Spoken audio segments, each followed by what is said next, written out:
Say something to me. I'm watching my chains is lit. My ring is a deal, so beautiful.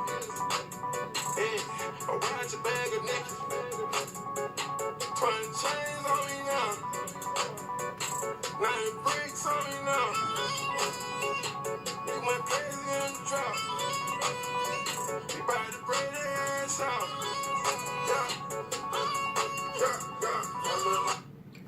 Welcome to the Zono Sports Show, where you know Zono's nothing like a little future early in the morning, get you up a little bit.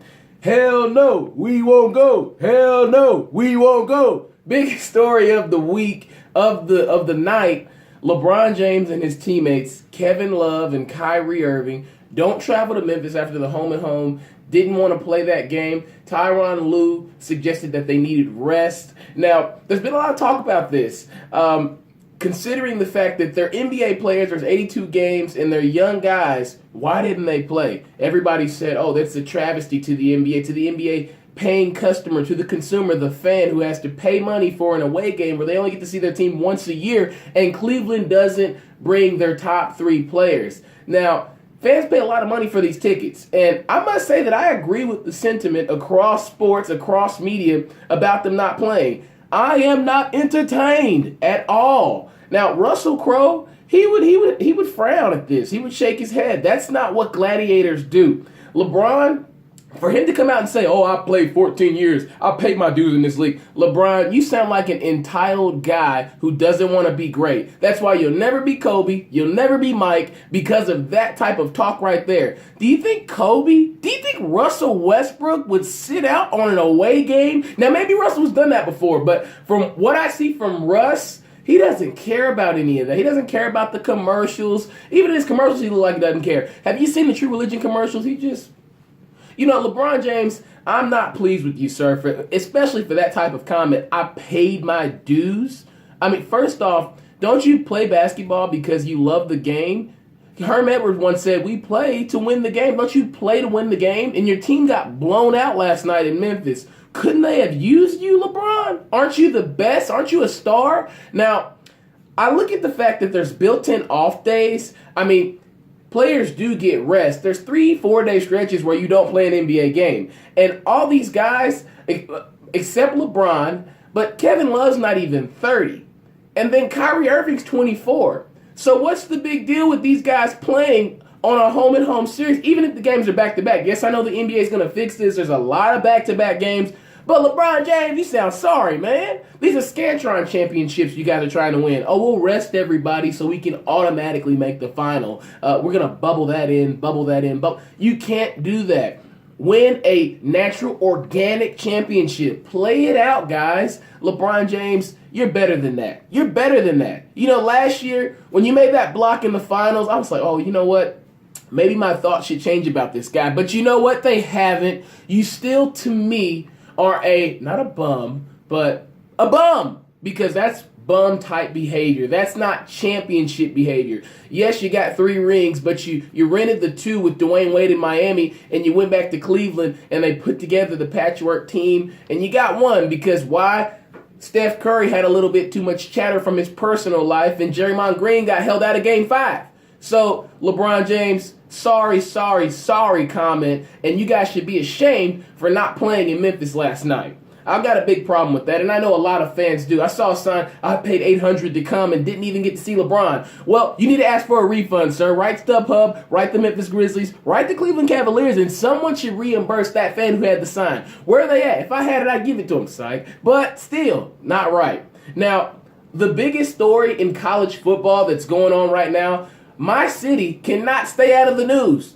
Tom Jurich, the athletic director for U of L, admitted that he received plays from Wake Forest espionage scandal that's going on. So evidently, Tommy Elrod, he played 1993 to 1997. He's the new radio announcer, the new golden voice for the Demon Deacons. Now, he coached under Jim Grobe, got fired when Dave Clawson became the new head coach. Now, the plays were found prior to the Louisville game. So that's when this all surfaced. Now, for me, I heard Dave Clawson come out and say that he was very upset that his program had been exploited like that and his players were taken advantage of, and they had a violation of trust. Now, let me point something out, okay, so knowers, let me point something out. 2016, 6-6 Wake Forest. That's this year. Now, however, they didn't beat one team in the top half of the ACC. They beat people like Virginia, Syracuse. Those games don't count to me. Those are like losses in my opinion. And 2015, 3-9, 2014, 3-9. That's when Dave Clawson got hired in 2014.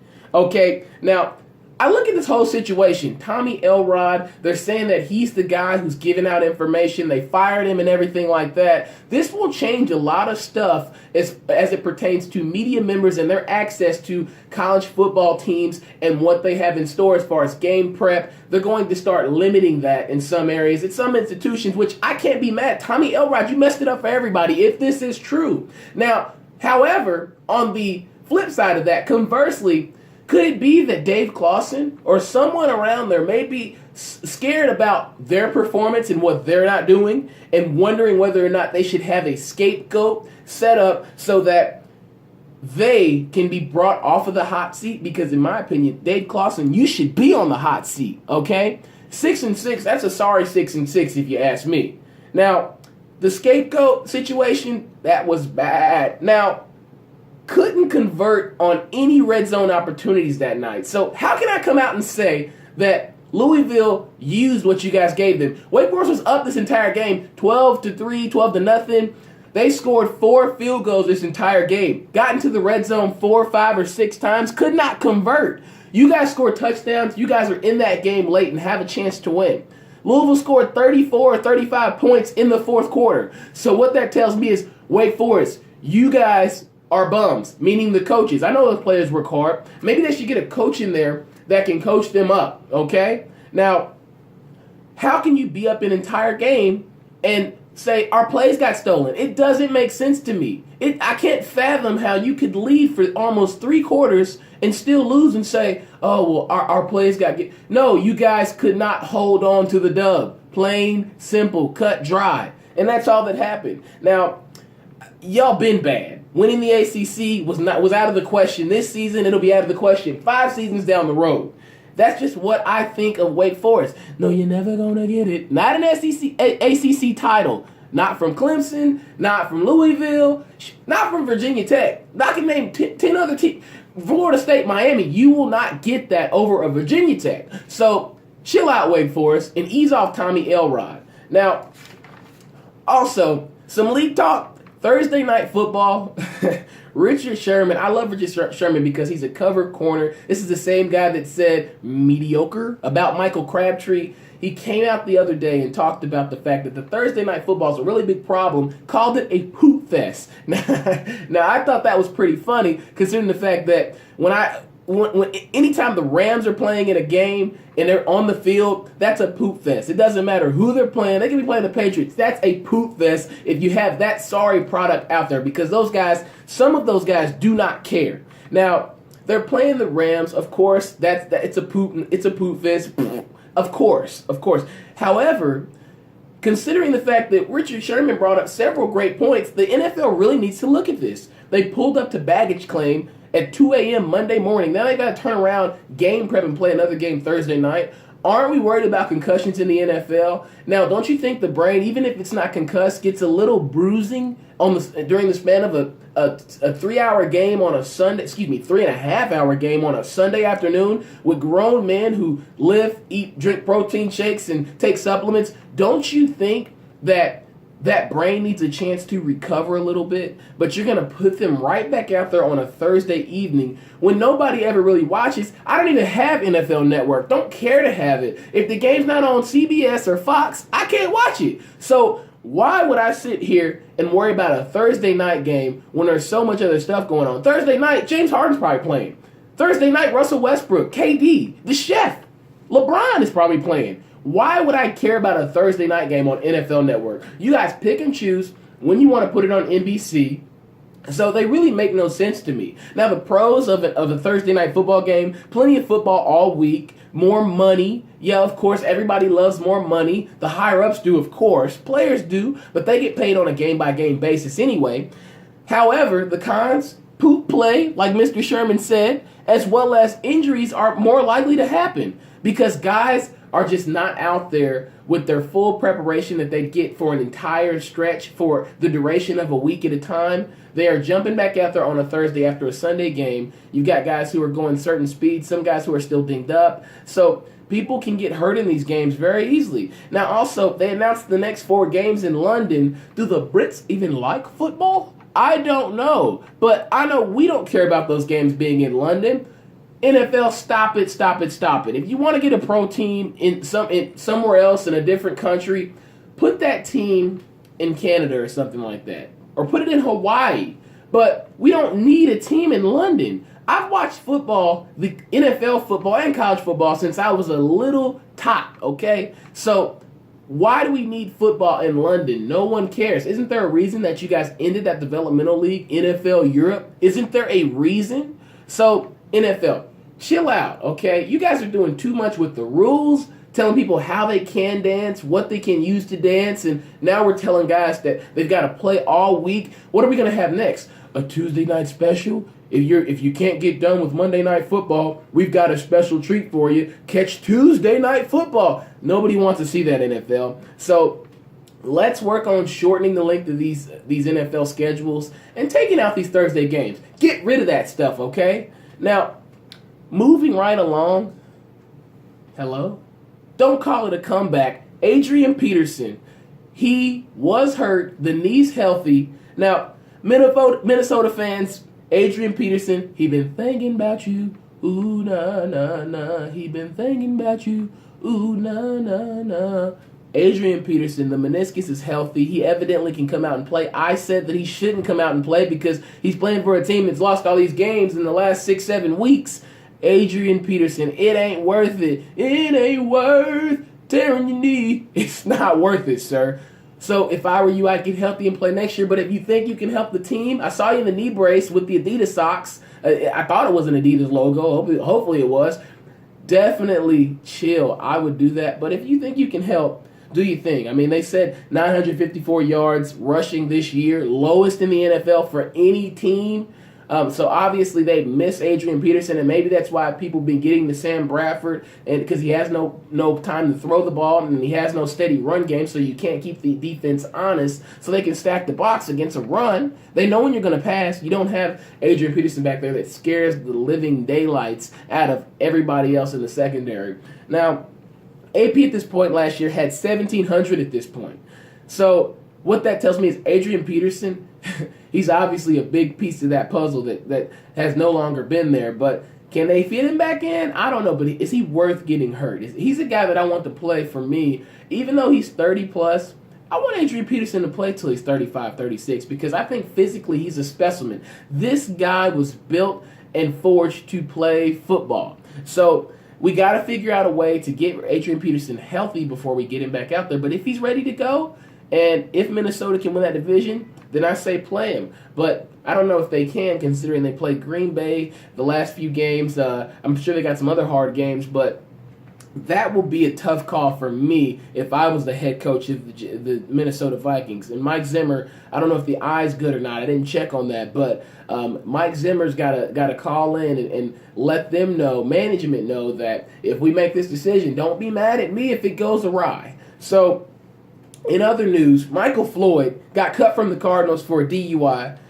He got a few DUIs and got in trouble for some things like that at Notre Dame. However, he's a phenomenal talent, so I do think he'll find a team. He had a sweet dream, but a terrible nightmare because he woke up not on a squad. The Cardinals cut the man, but the Cardinals honestly shouldn't be cutting anybody because they need all they can get because they're not that great this year. Yeah, they've got David Johnson, but other than that, what else do they have? Somebody will snag him because he can snag the peel. He can snag the peel. Michael Floyd can snag the peel. So even though Arizona got rid of him, he will get saved by some team, maybe the Browns. Because the Browns, I mean, everybody knows that the Browns, they'll take somebody. They'll take anything. They'll take me. So, Really interested to see where he lands in. Now, quick hitter of the day for me, Tom Brady just passed Derek Carr in the MVP race. However, that's not why I was impressed. Monday Night Football story about the 10-year-old boy who got surgery, got the number 12 carved into his skull because he's that much of a Tom Brady fan. Has cancer, had a big mass in the back of his head, has had 6 brain surgeries. But when I heard this boy talk about how Tom Brady evokes so much passion from him because Tom Brady's the man, and Tom Brady took time to have this boy in the Patriot facility and talk to this guy, spend some time with this young man. That right there is what I think makes Tom Brady great. And that's being a real champion. It's not about the Super Bowls. That's better than any Super Bowl, any ball that he's deflated. That makes me not even care about that type of stuff. Don't even want to talk about it because Tom Brady, obviously, he doesn't mind giving back. So I can appreciate that, just considering my father suffered from the same type of disease, cancer, and it's terrible, nasty. It's just disgusting. So thank you, Tom Brady, for making this kid's day. I'm sure he'll enjoy that for the rest of his life, and hopefully that's for many more years. So congrats to Tom Brady. Now, great news. At the end of the day yesterday, hoop star, Kansas guard/forward, sophomore Carlton Bragg Jr. was reinstated. There were charges dismissed. Now, initially it came out that he had pushed the girl into an ascending stairwell that was his girlfriend. Now, this entire situation was really muddy because he was accused of battery for pushing her, and he was held out, and Bill Self said we're going to hold him out before we get more information. Now, they got more information. Thank goodness for video.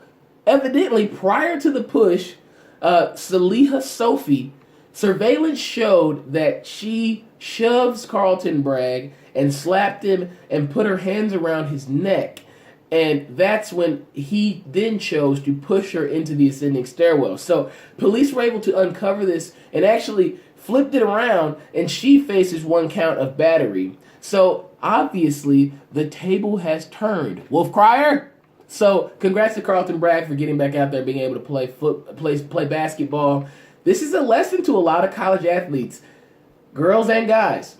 Watch out who you date in college because you don't know what people's intentions are, especially these 5-star recruits who are coming out of high school. Hey, there's some people that are looking for a check. I'm just saying you gotta be aware of it. And if they don't feel like you're going to provide that check for them and they will get cut, they may go ahead and make sure they get you cut before that even happens.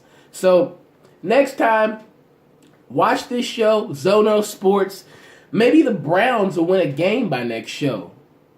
Nah, I doubt that Marcel Darius even guaranteed a win in Buffalo. However, the Cobb County All-Star Games this weekend, December 17th. My buddy Mike Ciano, good friend of mine. Make sure you check that out if you're in Cobb County, in Marietta. I think that's at McEachern High School. AmericanYouthCouncil.com. The AYC, great organization. Go donate, do all that good stuff. Football, we love it. Give back to these kids. Holidays, hope for holidays and all that good stuff. They do a lot of activities in the community. So check out the Cobb County All-Star Game, December 17th. I want to say at McEachern High School. Okay, I played in the first one. I'm an alumni, so support that cause. Thank you for watching the Zono Sports Show, where you know Zonos.